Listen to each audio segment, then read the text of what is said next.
Okay, hello everyone. Thank you for joining us today for our Women Empowerment event. It will be full hour of useful tools, of very important conversations. So we have three amazing speakers today, and I will be your moderator.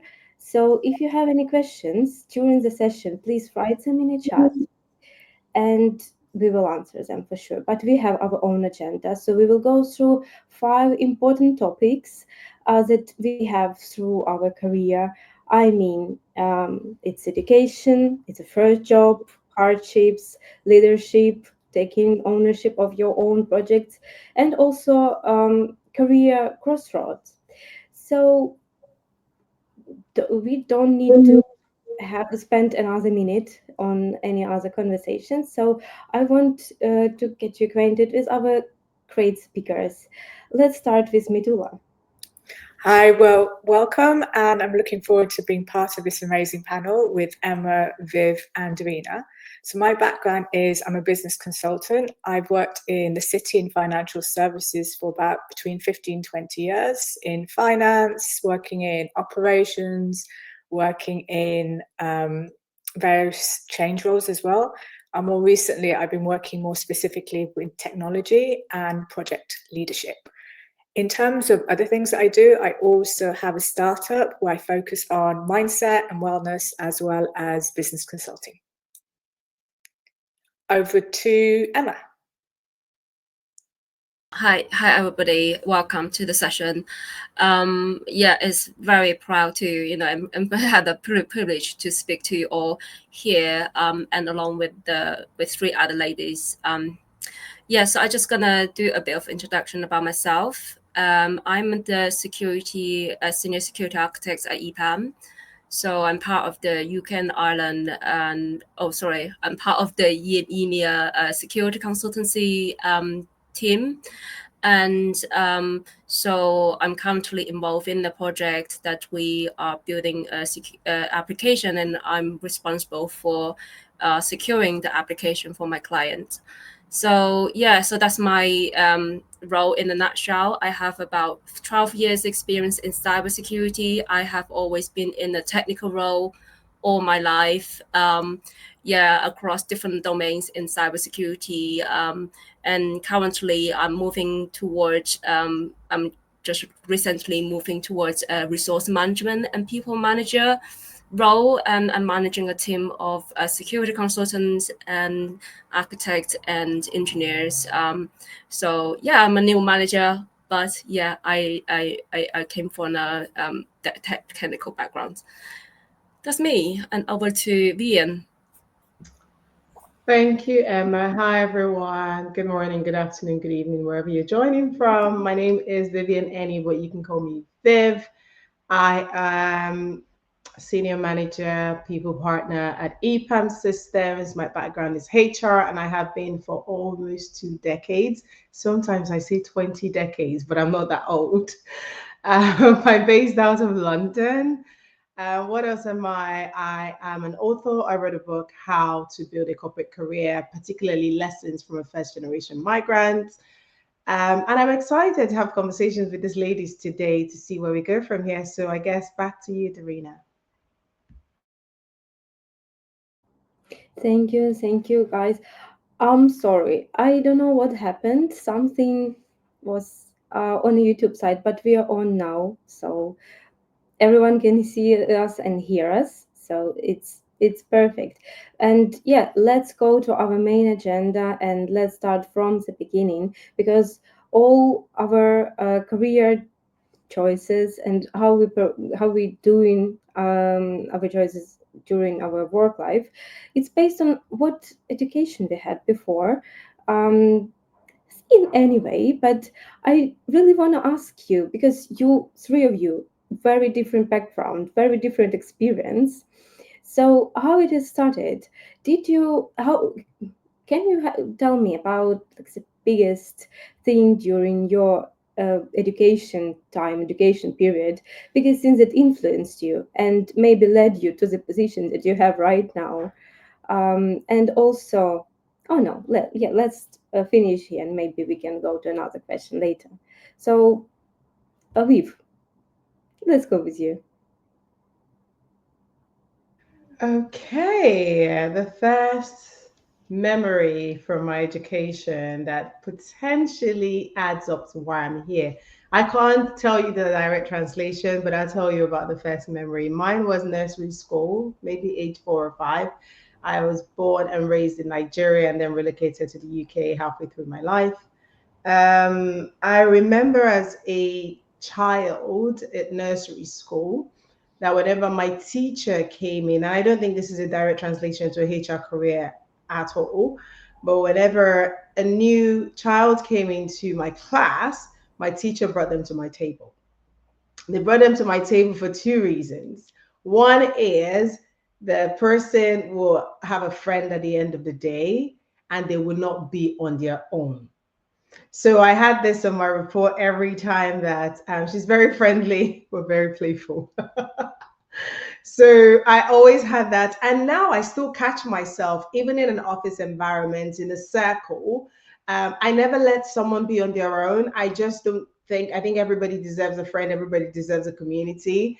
If I have someone that's new in the team, whether it's my immediate team or the wider team, I just find joy in making them feel welcome. So I won't tell you that that translates directly to a HR career, but it definitely has followed me through. I can see the threads through my life, even as an adult. So that's my first memory from education that has influenced how I'm showing up in the workplace. Thank you, Eve. Yeah, and Emma, maybe you could want to share some big themes from your education period that influenced you the most. Um, so I mean, instead of talking about something that's influenced me the most, I think I would like to share some experience that might not be, I mean, might not be as good, but I think it would probably gonna resonate for with a few audience, especially if you are, studying something technical, like if you're in the computer science course, yeah, at the university, because what I can remember from when I was doing my undergraduate at the university, I was studying computer science, and one of the experience that I have is that I get to work with a group of men, a group of male students. So in our in out of the 200 people in our year, we only have 10 women in the whole year. So unfortunately, this is what it was look like 12 years ago in at the university. I can't speak for the university now, but so I was in that male dominated environment, and one of the things that I observe is that it's really hard that to kind of set the boundaries, like because it's really hard to get people to understand, we women, we need some space in terms of working together, and there are cases when we work together in a project, I'm not being able to I'm not being able to understood by other people. So yeah, especially when some people even questioning my my technical skills because I'm a woman, and yeah, they and I don't think this is a good way to to collaborate, because we haven't really identified our own skills, our what we are looking, what we good at, our what is our traits, what is our strengths. We haven't really focused on the strengths. I think that's something we need to manage. I mean, just wanting to highlight this challenge that stayed with me all year long, like all the way to now. I'm still experiencing this issue. So yeah, just a bit of not so positive experience I would like to share. Thank you, Emma. I really get it because during my time, I had like this experience with mathematician lyceum, and it was only 10 girls for 30 boys in a one group. In university, it was a very similar situation. It's like 40 girls and 100 men on a one in 1 year. So yeah, sometimes it can be difficult, but now I see that tendency is not that bad. It's like more 50-50, which is very good in technical positions. Okay, Midula, going to you. I'm going to slightly adjust my answer now because I'm going to follow up on what Emma has said. So when my first banking role was a Japanese bank, and I used to work with traders, so I'd have to go and sit there and question them, go through the P&L. And I didn't get any respect from the traders at all. It was only after they realized that I was a chartered accountant that all of a sudden it was, oh, she's just not young. She's actually got a brain. So something that Emma has resonated around working in when you did your undergrad or where you're working in now, that's still very prevalent. So one of the things, and I will give the education answer as well, one of the things I realized, and I've seen it throughout my career, men are very good at explaining what they've done, their background. Whereas a female, we just get on and do it. And it's like, okay, show me what I can do, what you need to happen, and I'll do it.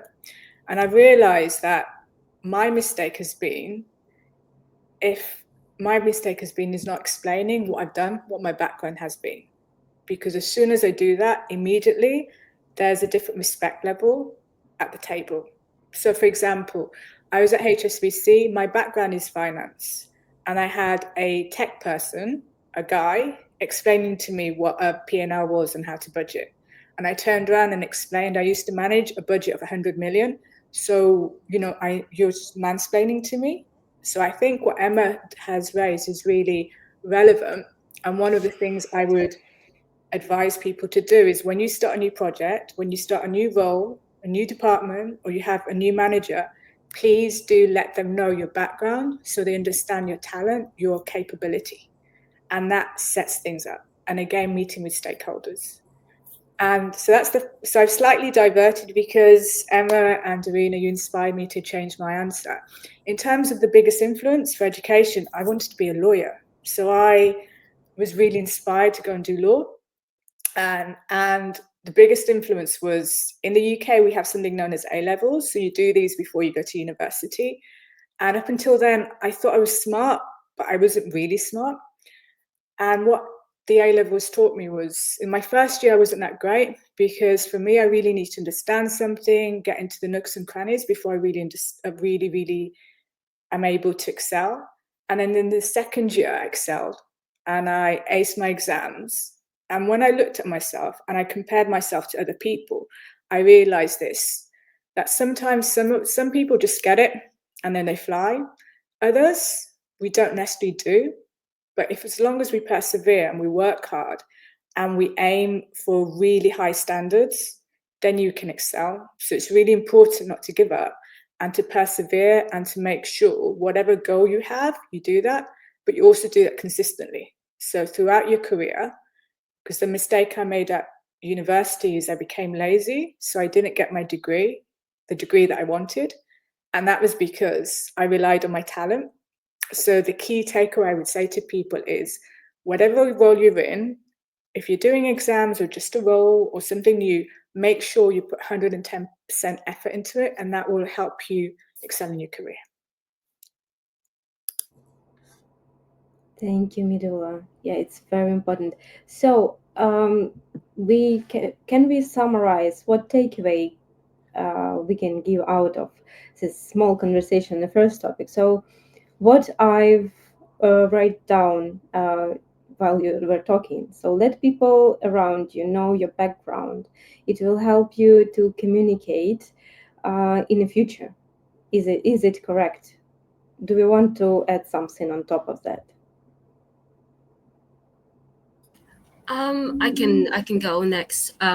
So I think apart from letting people know about your background and what your experience are and your skill sets, you also need to set your own rules and and boundaries. Like for example, the ways of working how you would like to collaborate with the others. We all, well, I'm not saying that we're all expecting to be working within an inclusive environment, but that is what we are working towards. I'm not saying that we are already in the inclusive environment, because I know that is sometimes is hard to achieve, but we should be working in the inclusive environment. In For that being said, that I think is really important for us to establish our ways of working, our boundary. uh, you know, for example, we don't like to be disturbed during the off hours, so you shouldn't text me on Teams during off hours, stuff like that. I mean, that is general courtesy as well.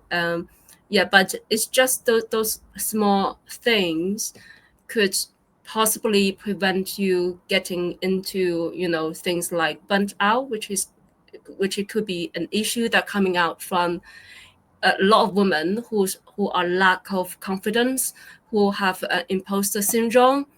Burnout is a common issue that coming out from that, because the more the more your lack of confidence, the more you feel like you need to do extra to to offset that, to you know to extra to in order to prove yourself. So that in turn leads to burnout for a lot of women who are working in a male dominated environment. Yeah, so that's my that's my advice. Take care of yourself, and be authentic, and be uh what's the word, um and be blunt about what your rules and what your boundaries are. That's really interesting, Emma. Just listening to your reflection, and if I can add, and Medula, I know that these points were from both of you, but if I can add this point quickly, think about actively managing your own career. And I think this is probably my HR heart or my coach heart coming through here. Think about actively managing your career, and you go into a new space where nobody knows you, and not everybody's going onto LinkedIn to understand your history before they say hello. You walked into this space, you know you. So for you to be able to be taken as seriously and not seriously, whatever level you want to be taken about art, you need to be able to educate. So I see it as educating the other people when you walk into the room, because it does two things. It gives them insight into you, and it gives them opportunity to know where to play, where to use your strengths and the things that the team needs. If you notice, if a new person comes into any team, I mean, I've worked in 5 or 7 industries in the last 18 years. Every new team member gets an introduction. There's a reason for that. That gives the new team member an opportunity to sort of introduce themselves to the team, so everybody knows you on the scale and the level you want them to be known. Nobody is a mind reader. So you are likely to be pigeonholed if, because they didn't read your mind, they don't know about you. And trust me, your team members are unlikely going to Google you. So take the first step when you meet people and lay out your credential. Whether it's uncomfortable, it doesn't matter. Just do it, because that's how they would respond to you. I think those are really excellent points from Viv and Emma. What I'm also going to add is, in terms of your credentials, it's more than work credentials. So if it's your first job, so for example, you've just joined EPAM and you're thinking, well, I've only just graduated from university. Where's my credibility? Your credibility comes from what you've done in the past, what you do in your private life as well. And this applies to anyone in their career, because it's not just about work, it's about what you do outside of work, because those bring transferable skills. It also shows that you're knowledgeable and you're self-aware. Then in terms of what Emma's mentioned, and I love the education bit, because it's about educating people. And it's also about educating people in terms of, when it comes to burnout and boundaries, a lot of senior leaders, they don't know that the reason that we suffer from the lack of boundaries is because they're not even clear about what their roles and responsibilities are. or they basically sort of take a sidestep and it becomes a grey area, where then we come in and we pick things up to say, okay, there's a gap there, let me fix it and let me do it for the team. And that's fine if you get the credit, but most of the times you don't. So it's about, even if you don't have the confidence, it's about asking questions and getting clarity as to what you do, what you're responsible for and why, and making sure whenever you have your appraisal, you have that locked in. And then you also have continual conversations with your line manager and your colleagues. And sometimes you'll find that your line manager, your colleagues, you're in a spot where you hate and it's not pleasant. So it's all very good when people say, well, you can manage it. We're not, we're human. So then you go and find other people within your organization to see how they can help you to navigate out that space, but also to deal with bad behavior. So in the past, I'd say we need to be confident. And now I'm more attuned to ask questions, seek clarity, because as women, we're really great at asking questions and seeking clarity and getting to the bottom line. So by asking for seeking clarity as to what you're doing and why and what success looks like, that basically captures a boundary and that sets a boundary. And that gives you a clear black and white of what you can and can't do, and then assess. And if things become too much for you or you think it's too much, you ask questions and just say, hey, I need some additional support. What can I do for this? Because I also need to look after my health and well-being. So that's just touching on what Viv and Emma's excellent points. Amazing. Thank you, colleagues. Let's just switch to another topic. We already started talking about it. It's a first job. So this experience can be very good and set a good mood for all of a career, but sometimes it can be terrible and, can change our perspective of life like completely, and maybe we will choose another career because of our first work. So, please share with me the, your experience with the first place of work. What did you do, and did you saw any mistreatment because of your gender, or maybe it's not a case and you had a great experience there? Okay, let's start with Midula. Fortunately, my first job was the worst job I've ever had, and I hated it. I used to hate Sundays because it meant it was Monday the next day, so I'd have to go to work. That's how much I hated it. So in terms of that well-being side, I understood. And right at the start of my career, I had the worst experience of what a bad employee could be. So there was bullying where you couldn't even use your phone when you went to the office. The partners would come out. I was told off by how I was dressed. I was called in by a partner.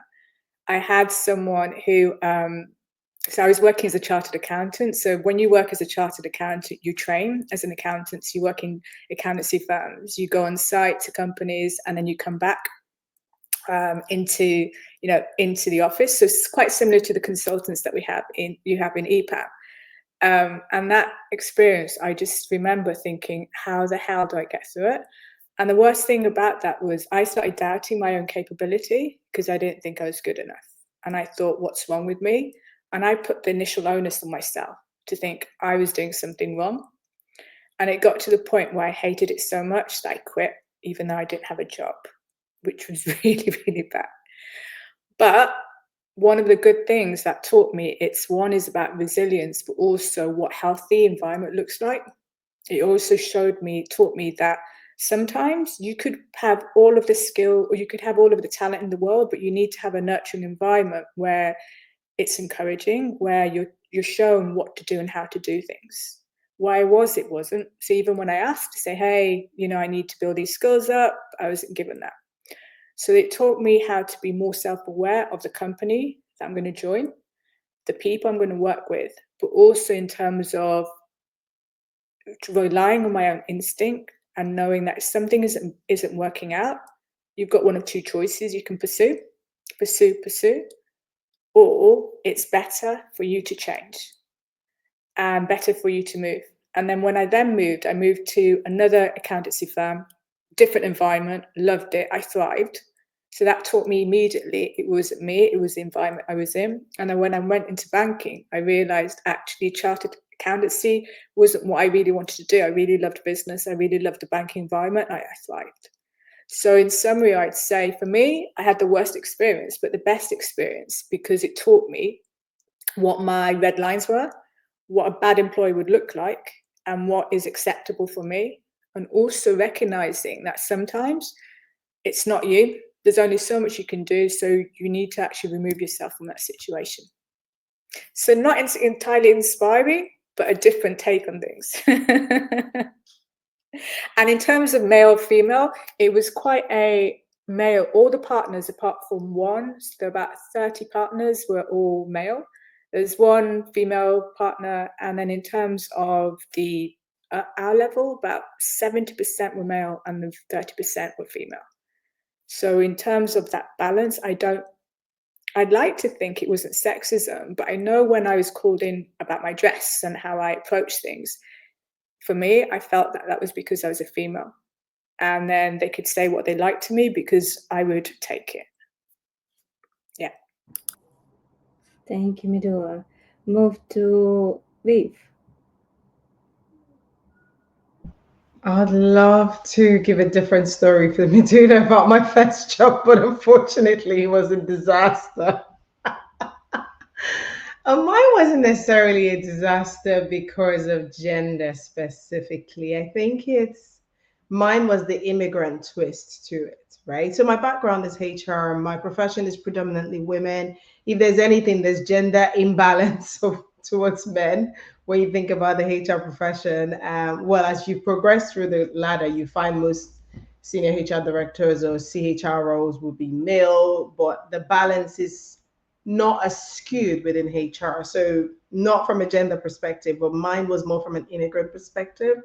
And I'm coming from an entrepreneur background. To Medula's point, even in your first job, the other credibility is everything else you've done outside of work and your degree. That's where you are. That's your level of credibility. So don't overshoot it. So at that point, my level of credibility was the fact that I had an entrepreneur background, I had a master's degree, I was born and raised in a different country, so that gave a diversity element to it. All this fantastic stuff was what I was bringing to the workplace. Oh well. What I didn't realize was I was slowly getting to a point where I was starting to doubt whether even this HR career was for me. Because at the start of any HR career is heavy administration. And at the point, I didn't realize I was dyslexic. So, with all my coping mechanism to try and spell check and make sure there were no errors, I would always make silly errors. I didn't think any of them were detrimental from my understanding, but that's my perspective. You need to speak to my line manager 18 years ago to tell you her perspective. But it got to a point where the conversations were just making me uncomfortable. I knew it wasn't working. I was dreading going to work. And then one day I quit. I quit on a visa, you guys. I'm an immigrant with no job to go to. And at that time, I had decided I was going to stay in the UK. So I didn't quit because I was like, you know what, I'm just going to go back to Nigeria. No, I decided I had this master's degree. I already had an entrepreneur background in Nigeria. I was good at making money, but then I dropped all of that and chose to move to the UK. So I thought I'll make good with this master's, with this career thing after my master's, and then I will decide if I want to do business in the future. And then I had to quit and then find another job. But one thing that showed what the next road did for me was show me that I actually have strengths, and sometimes you don't need to be good at everything. And I think these are some of the reasons that's led me to write my book on building a corporate career from the lens of a first generation migrant. Because there are certain struggles that you might have that can just bring everything you thought you were to a halt, that makes you feel like, you know what, I don't think I can do this. But my next role, I was hired for one reason, on one reason only. Nobody cared about everything else. The reason was this organization in financial services had just implemented this HR system. I had been using this HR system in this previous job for however long. And so they were new to the system. I had experience. Once they heard that part in my interview, I was hired. But the beauty of it was I was hired into this HR team to do HR consultancy at this very early stage in my HR career, but they were very structured and they were big on training. So I had all the training and support I needed in the first 4 weeks, to the point that I sat in a group of people and I didn't feel the need to tap someone on the shoulder every 5 minutes to ask questions, because everything I needed was A, structured, and B, I had detailed training for the first 4 weeks, and I flew for the next 1 year. So what was meant to be a curse turned out to be a blessing, because by my second 18 months into my career, I'd already done HR consultancy within the banking sector. And that set me up, gave me more confidence to go and find more roles. So I wanted to share this, listening to Medulla's story, because what might seem like a curse becomes a blessing in disguise. And was I scared when I quit? Of course I was. What was I going to do? But I knew that that wasn't going to be the end of me. There was something that wasn't quite right. And I was able to channel that frustration to get the role that worked for me, because this time in the interview, I listened for how they were going to support me. I listened for what the gaps were in the team, and I listened to why they were hiring me. And I was clear that what they were hiring me for was for that HR tool. So was I going to teach everyone everything I knew? Yes, because then that became my leverage. So yeah, that was my first job. It was a disaster that sort of set me up to succeed for the rest of my HR career. I wish I could share some good news about my first job, but yeah, everybody's first job is always disaster. I mean, I haven't really escaped from that norm. Yeah, my first job was also disaster.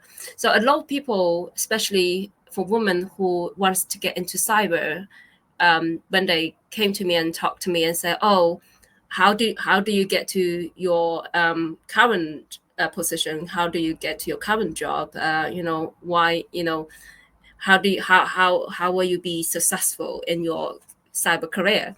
So my answer is I'm not always be successful. My career is a little bit like roller coaster sometimes. So for my first job, I was as junior penetration tester. I worked for a bank, probably one of the biggest bank in the UK, but I don't want to name that. But so my first job, I don't have any experience in the business environment, the corporate environment. I kind of lost my, kind of like my sense of work. I'm very demotivated because of thinking about the work that I'm doing, and I'm not good at it. So I think it's lack of training causes that, and another big factors is that I didn't have a mentor. So why do I say that? Because when I realized my performance wasn't, what was not able to meet the expectation, um my manager have issued me a warning. I was like, I'm hopeless. I can't do this. I can't do cyber. I want to quit cyber. Maybe this is just not the right role. So I even have this thought, if I left cyber by now, by that time, I'm probably not going to be standing here and talking to you guys, of course. But yeah, so the thing is, then I did get a mentor after I have been issued a warning about my performance. I got a mentor, and we talk about it, and she encouraged me to kind of do a self-assessment on what do I want to do, and whether this is the right job for me. And yes, and then I did, and she also helped me to get an understanding of how the business work, how the team work, and what is the politic within the corporate environment. Yeah, she kind of guides me a lot of stuff, to kind of guide me, to navigate me through the company. So I know, okay, this is why I didn't perform. This is why I didn't get what I wanted. So then I move on to another team. I move to another team within the security department, of course, still doing the cyber role, but in a happier team, in a happier management, and under a better. Well, I'm not saying better manager, but certainly that I'm more fitting into that team than the team previously. So, what is the key takeaway from that story is that if you are able to find a mentor for you, because this will be a valuable experience to have a mentor to kind of guide you, especially if you are early in career, especially if you are in the tech career, because my job was super technical, and it's not like that I don't have the skills. It's more like I don't know where I fit it into and how to utilize my skills. I mean, everybody have their own ways of, of being able to shine, being able to present, express themselves. I feel like mentorship have helped me. So my advice is, if you if you are early in career and you don't have a mentor, and if you struggle with your first job, get a mentor. I mean, get a mentor to guide you through through everything, through your career, through your company, and everything. Just to have someone to speak to chat with about your issues, and that would make your life much easier and much better to to get through your challenge. So yeah, that's my key takeaway from from my first job. Thank you, Emma. Wow, I think it's very important that we touch the topic of mentorship. And I'd like to highlight for everyone that even if you have no opportunity to have mentor on your workplace, because it can be the things that you're only one in a team or it's a small company, or maybe you just don't know who you need to contact to, um, I believe you can go to some events like this when some ladies share their own experience, make it very blunt, showing you how it was and what can help you. And yes, that's why we are here, just to give you some advices that you can take away and use in your own career. But I'd also like to add, it's just not initially on the. I love what Emma and Viv have said, because it is true. It's about the training and mentorship. Because as Viv highlighted, when we know what to do, we fly. But if someone just drops you in the ocean, Definitely. immediately as females, we think, what's wrong with me? And then we'll be like, okay, I'm going to take everything. That's where the boundaries get merged. And then because you don't know, you take everything, you go, okay, I'll figure this out, and you burn out. So Yeah, when we did that training, the difference with the accountancy firm, the first and the second, I'd asked for the training, I wasn't given it. Second accountancy firm I was. So having that structured training allows you to accelerate. And the mentorship, I'd also say you should have mentors throughout your career. And the mentors I have are throughout my career. And I'd suggest ones I've had are my stakeholders. And it's really nice to have different types of mentors as well. So you can have like a technical one for more your career, another more for understanding just the dynamics of the organization. So I used to have like 2 or 3. At the moment I have one. And whether it's within an organization or externally as well, and even buddying groups, being able to talk, as Emma mentioned, there's times when you think it's you and you're not sure, and you're dealing with someone, you don't know how to deal with them, and you think, oh my gosh. And when you actually speak to other people, whether it's in your teams or other people in other teams, you realize, oh, this person is this way. Let me approach them. And you can use their knowledge to help you. So I think it's about being smart with how you do things, in terms of mentorship, training, but also being smart about asking questions from different people to unlock and block things. I like what you've just said, Nadula, and how I approach the world of work. And I'm not thinking this is new, but I just want to speak to the one person who is still separating work and life. When you go into a friendship circle or acquaintance circle, and somebody doesn't quite sit right, you try it the first time, you're like, this person's rubbing me off the wrong way. What do? You go and ask questions, you inquire more, you reflect. You don't just take it in and say, I'll see them again next Sunday anyway, or next Wednesday night anyway. You go and do all of this research. Why do we forget to do that when it comes to work? It's still people we're dealing with. So don't just take things at face value when it comes to the world of work. If the organization that you work with is small enough, brilliant, find mentors out there. If you can't find mentors in your immediate circle, like Darina said, find circles like this, read books. Thank goodness for the internet. There's so many people that have mentored me that have never met me and I may never meet them. That you can follow their journey, go on LinkedIn, reach out to people. People will be kind, but do the same. My point here is do the same amount of due diligence as you would in an acquaintance circle where something isn't hitting right. The same way, if something isn't hitting right and work, do the same amount of research. Don't wait until it becomes an issue, because the fact that it's not sitting right with you means something is not quite right. So go and ask questions.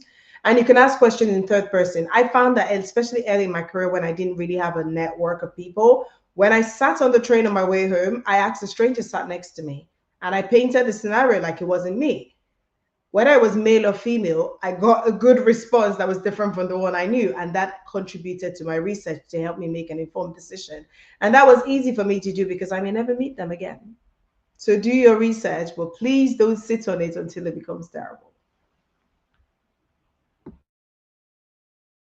One other thing I should add is because, for example, you work at EPAM, I know when I was at UBS, for example, we had a really amazing women's network, quite a few different networks. So I think being able to tap into those are great, especially you can then speak to other females within EPAM, for example, or whichever organization you're in, because they can then understand exactly what you're going through. Or if it's a technical question, again, there's a lot of people you can ask within your network, because I've dealt with technical roles before, and you're right, Emma, there's times when you just don't know the answer because you're trying to figure it out, and that's where you need real guidance as well. Thank you. Okay, we definitely need more time, but still, we have only an hour. So let's try to cover some questions from the chat, if you don't mind. Because we have guys who thank you already, saying like this is amazing event, and they feel uh, that it's issues that they face themselves, and it's nice that we are talking about them right now. Okay, so have you experienced the so-called glass ceiling, where the male colleagues are being progressed in career while you are not, despite your skills and everything on the same level or even better? I would like to answer that because I have a lot of examples of that. I'm not going to name the company I have worked for. I have worked for quite a few companies, but I have always been working within a male-dominated role. So what I have observed about in being in a role that is when you are the only woman in that team is you kind of I think it might be my own thought about treating everything like competition. I found that the competition is very is the competition is quite large, is quite big in this instance. So what I have observed other male colleagues is they know how to express themselves. They know how to apply for awards, or they know how to recognize themselves. They just know that that is what they always what they have always been doing in their entire career. So they know all that. I'm not saying all the male colleagues. I'm saying some of the male colleagues are really competitive. So there are instances when I wanted to get the same project, but I couldn't get it because another person, stood up and say, yeah, I would like to take over on this because I'm good at, XYZ skills. I have the relevant experience. I would like to take on this.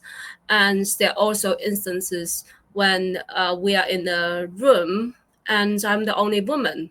20 other senior architects or senior male colleagues in the room, and I'm the only woman in that room, and I am kind of holding back of sharing my advice or sharing my ideas, because they have all been talking so much, and I found it difficult to interject. So that is something that I have experienced in my career all along.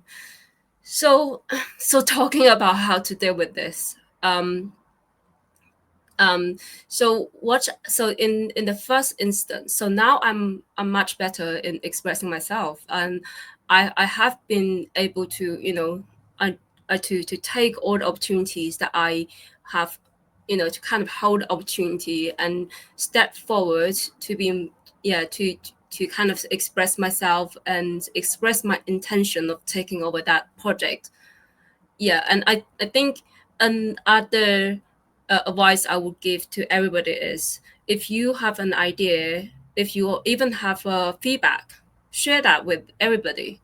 Don't just don't just um just keep it to yourself, because without sharing, you won't know what is, you won't know how much impact you might have in the entire situation, right?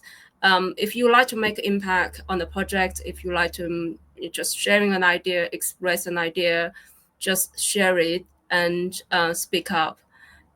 Sometimes everybody sharing their ideas, it doesn't mean that you have to be 100% right, because an idea could be just an opinion. It doesn't have to be 100% right. When we are in a minority situation, we thought that we have to be 100% correct in order to express anything.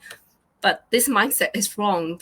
If you're always thinking that you need to express an idea that's 100%, then you will never be able to, to express yourself, to speak up in the public, or in a situation like this. So yeah, that's my advice towards that. I'd like to follow up with Emma, because I think I've had the same experience where I've sat in a meeting and the senior people, and I was sent over by the COO at the time, and it was a major bank, and I was sat at the top of the table because I shifted over, and one guy turned around and he just went like that, looked at me, didn't hide it. And as a female, when you're the only person, but also I think there's something else, when you're the only person of color in a room, it's very intimidating. And men don't realize that, and they don't see that it's actually not normal to actually be in a male dominated environment. Because when you walk out in the street, you have 50-50 mix. So then when you're in a room where you're sat there and then someone is looking at you, and then you're then having to then focus to then speak up, and your voices get silenced, because typically a female voice isn't as hard and loud as a male voice can be. It's for whatever reason. So I think in terms of glass ceiling, I know I've had it done to me where I outperformed one of my colleagues, and he was a male in Switzerland, and he got the promotion and I didn't. And when I raised it with my boss at the time, he didn't know what to say. But the mistake I made, and this is where we can take ownership of our own careers, is to be really crystal clear as to what you're going to do and what you're not going to do.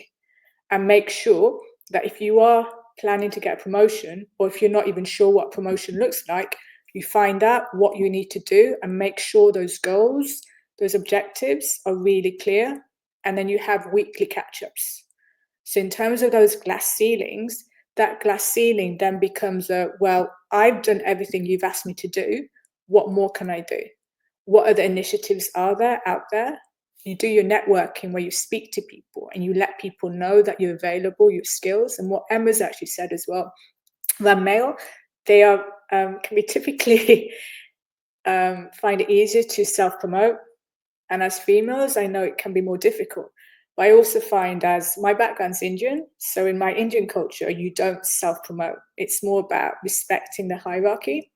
So as soon as I then go into a Western environment, I'm trying to shift my culture to go, okay, actually, it's fine for me to speak up, challenge, do these things which I'm not meant to do when I'm with my parents or within that community. So one of those things I think we should also recognize in terms of inclusivity is to recognize that people come from different cultures. So as a result, when people are asked to speak up, it's not so easy for them because we're used to doing things in a different way. In terms of takeaways, I would suggest that, again, be really clear about what you want, but do it in terms of this is the benefit that you'll get as an organization, as a team, so that that really lands. And if you're not confident, rather than thinking about confidence, ask questions. Always ask questions to clarify. And you don't need to ask too many, because as soon as you start asking a question and you ask the smart one, everyone in the room sits up. So in that meeting where we had all of these males sitting there, the thing that got me was I was so scared to speak up, but I knew if I didn't ask the right question, I'd get my butt kicked by the COO. So I sat there thinking, something doesn't look right with this deck. There's a question that hasn't been answered. So I spoke up and asked the question. And all I was thinking is, I don't want to get told off by the COO when I got back. So even though it was from a place of fear, guess what? Everyone in the room who was more senior than me, they were MDs. They just suddenly sat up and immediately they knew why I had a seat at the table. And then they started asking questions. So I think even if you're scared, what I've done at times is I think of the worst case scenario to think if my stakeholder, if my boss is going to give me a kick of the butt, that overshoots me being scared. So I need to get over my fear. So use that as a tactic if you're not comfortable at the start, I'd say. Ladies, just listening to your responses and haven't had the privilege of managing other people's career by virtue of my role, right? So I've sat in all the promotion meetings where people have been discussed. I have been the one person in a room full of male where we're deciding and making decisions. And perhaps by virtue of my position as the HR sensibility hat of the business, maybe I was given the credit, but I don't think so. I think I had to learn to build my own credibility. Two things stand out. So one of them is when a man puts his hand up for promotion, it's a given. The reception is it's a given. You should be asking for promotion, assuming all the boxes are ticked. When a woman puts herself up for promotion, there's a double take like, it's just human bias. I don't necessarily think we're going to change this overnight. So let me speak to us women. Let me speak to us girls. When we have good news, we are so good to pick up the phone and talk to our girlfriends or our parents or whoever it is that's the first person. We are good at sharing. But society has conditioned us that when it comes to the workplace, be a bit measured. I want you to flip that switch on its head. Whenever you sit at a table that decides your career, the last thing you should be letting fly is the conditioning. Because guess what? The conditioning has been working against you for a long time. So now you're sat at that table. I'll tell you one of the career management stories that stood out for me. So, as part of my role in the last 18 years, especially in the last 15, when I've been mostly business partnering, when I'm managing other people's careers, sitting in those promotion roundtables, that's when I get to do my own promotion assessment subconsciously because I'm hearing all this feedback. Some of it that doesn't make sense. I'm challenging in the room and I'm saying, oh, I wonder whether this is what's been said about me in the rooms that I'm not in. So I start to shift and develop. There was this individual that was going for promotion. And the reason we did not approve that promotion, the only way we could rationalize it, apart from the fact that we didn't have enough promotion slots, was courage to challenge. Can you imagine how annoying that is? That person was probably scared. And in this context, guess what, guys? It's a man. They were just so junior. And so they had to go through development and coaching, etc., for another year. And there was enough evidence that there were instances where this person was in front of the client. They had the right answer. They just would not. But once they stepped out of the room, they said, oh, this was what I was thinking. Do you know that it was from that day I made my mind up, Medulla, that if I had a question at the pit of my stomach, it doesn't matter if it makes 100% sense to my brain because I don't have the answer. As long as it's an intellectual question, I'm just going to throw it out there. And 9 times out of 10, is either 5 other people are thinking about it or it gets everybody to sit up. So I'm sharing from the other side because you're not in the room where your promotions are being discussed. And I've had that privilege. And I'm saying to you, the bias exists. It's not going to change overnight, but flip the societal conditioning on its head because you already do it in your friendship and informal circles. So do me a favor, bring it to work. I love it. I love what you just said, Viv, because for someone to be denied the courage because of courage to challenge is pathetic. Because I've been on leadership teams when I've looked at the leadership team members and I've thought, you don't know how to communicate. You're not very strategic. You don't have this, you don't have this, you don't have these skills. And yet they're applying some rules and criteria to others when one looks at their own skill set and then their own capabilities, they don't have them themselves. So part of that is that bias. And I love what you said, courage, and it's having the ability to speak up and ask questions. Because oh my gosh, I can't get my words out. I was recently reading or listening to a Harvard Business Review podcast or article, and they were saying actually when you ask questions, one, it actually promotes confidence, but you don't realize. So as you ask questions and you start clarifying, you start building up confidence over time. But what it also does, it also helps you to engage your critical thinking. So when you're asking questions, and okay, you're going to have a question that someone will go, okay, that doesn't quite make sense, but that's fine. But you're getting the clarity that you need to do your role. So I think that's really important. And when you do that, you don't need to have courage, you don't need to have confidence. You just think, okay, what is the question that I need to ask? What does it make sense? Then people come to you, especially in this age of AI, and they'll go, oh my God, whenever I speak to Emma, she just asks those questions that no one else does. She gets it. They start viewing you in a different way. Go to Viv and go, well, how come Viv's the only always asking these pertinent questions? Why aren't these others? And do I need people pleasers? Do I need yes people around me? No, I need someone who's a critical thinker, someone who's going to add value, asking me the questions that we need to answer as an organization. And I think that's where we as females, that's where our biggest strength is, being able to ask questions, being able to read situations, being able to have empathy, being able to see others and be able to go, okay, irrespective of your male, female, irrespective of gender, sex, what you look like, your views are, I'm able to bring everyone together and collaborate and bring everyone forward. And I think that's where one of our strengths come from.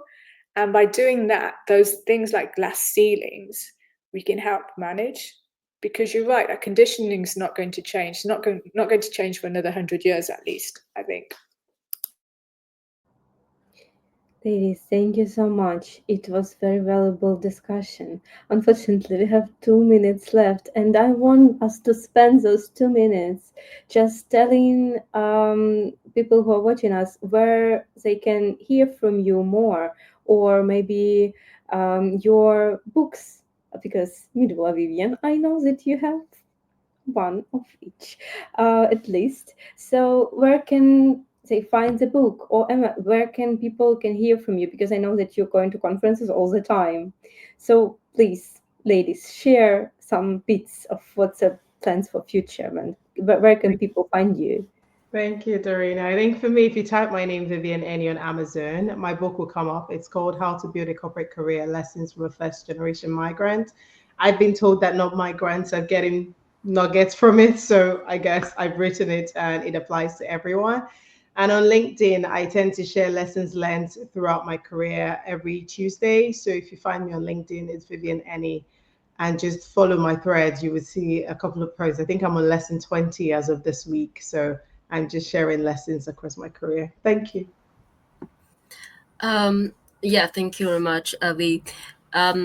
So for me, I am a public speaker. So I have been doing a lot of conference talks. This one this week, one last week, and so I have, yeah. So you can easily find me on LinkedIn. And if you like to connect for any questions or anything that relevant to working within tech and or cybersecurity, how to navigate your career within this space. Yeah, I have a lot of experience, so I would like to share that, because I think everybody deserves to to hear. I mean, if I have been able to to learn more about this at the early stage of my career, it would have been much better, um, for me, for myself. So yeah, let's stay connect. I have been, but firstly, thank you so much, Darina, for organising this session and for inviting Viv and Emma. It's been a pleasure speaking on the panel with you both. I've been a bit quiet this year because I'm having a bit of a reset in terms of what I'm doing in my career, but please do reach out to me on LinkedIn. I will be starting to write more again on LinkedIn just to share more lessons around critical thinking, but also what we can do around our mindset. But thank you so much. Thank you so much. And again, thank you everyone who was with us, and thank you for your heartfelt comments about how this event is what you needed at this moment. So yeah, if you feel like you want to have more sessions like this, I will find some ways to communicate with these ladies and maybe have one more session in the future, or any other topic, or maybe other speakers. But still, love you ladies, thank you so much for being with me today. And yeah, please find our speakers on LinkedIn, find their books, follow their on their conferences. And thank you so much, see you next time. Thank Thank you for you. having me. Thank you. Bye bye. Bye.